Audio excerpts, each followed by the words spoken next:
మాది పెరేసంద్రం క్రాస్లో క్యాంప్ వేసిండ్రి. క్యాంపుకి పోయింటిమి. అక్కడ నడుము నొప్పి ఎదరొమ్మ నొప్పి అని చెప్పితిమి. ఎదరొమ్మ నొప్పి అంటే మేము సత్యగిరి హాస్పిటల్కి తోడుకొని పోయి అతను ఆపరేషన్ చేస్తాము అని తిరిగా బస్సుకు పోతిమి. 3 పూట్ల భోజనం పెట్టి బాగా చూసుకోండి, మొన్నకి నడుము నొప్పికి ఆపరేషన్ చేస్తాను అని దిగులు పడి నేనే వాపసు వచ్చింది. ఎంఆర్ఐ స్కాన్ చేసిరి, ఆ రిపోర్ట్ ఏమి ఇచ్చిండలేదు.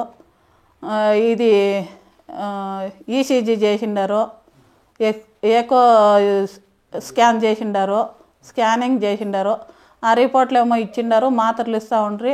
షుగర్ ఉంది, బీపీ ఉంది. నాకు నడుము నొప్పి జాస్తి, ఎదరొమ్మ నొప్పి జాస్తి. అందుకోసం పోయినింది. డాక్టర్లు అదే నడుము ఆపరేషన్ చేయాలని చెప్పిండారు. నేను దిగులు పడి బీపీ షుగర్ ఉండేదానికి నేను వాపసు వచ్చినాను. వాళ్ళు మీకు ఎప్పుడు వీలైతే అప్పుడు ఫోన్ చేయండి, అప్పుడు రాండి, మేము చూస్తాము అని చెప్పిండారు. బాగానే చూసి ఇంజక్షన్లు ఏమి వేయలేదు, మాత్రలు ఇచ్చిండారు. నాకు నడుము నొప్పి జాస్తి ఉండిన దానికి నేను పోయినింది. పర్వాలేదు, బాగానే చూస్తూ ఉండారు అనిపిస్తూ ఉంది. మా ఊర్లకంతా మాకు ఇండ్లు లేదు, ఇక బాడిగిండ్లలో ఉన్నాము. ఇల్లు లేదు, మాకు ఏమి చూసిండలేదు. అసలు మా బల్జి క్యాస్ట్కి ఏమీ చూసిండలేదు. మా చిన్నోడు వచ్చిండాడు అని మేము ఆశలో ఉన్నాము.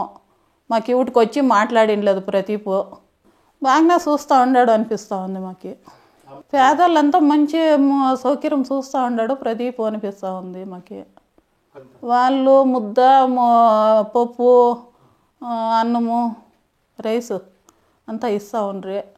పొద్దున్నే టిఫిన్ ఒక్కొక్క దినం ఒక్కొక్క రకం ఇస్తూ ఉండ్రి.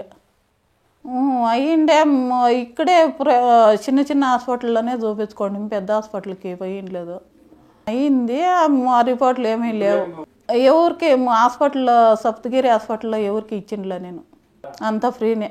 నెక్స్ట్ ఎప్పుడు పోలో ఆపరేషన్ చేపించుకొని దిగులు అవుతుంది. వేరే ఏమన్నా ట్రీట్మెంట్ ఇచ్చేతోటి అయితే పోతాను. ఆపరేషన్ అంటే నేను వెళ్ళే నాకు దిగులు, నాకు షుగరు బీపీ ఉంది చెప్పిండారు, చేస్తామని ఉండారు. అవి తగ్గించి చేస్తామని ఉండారు.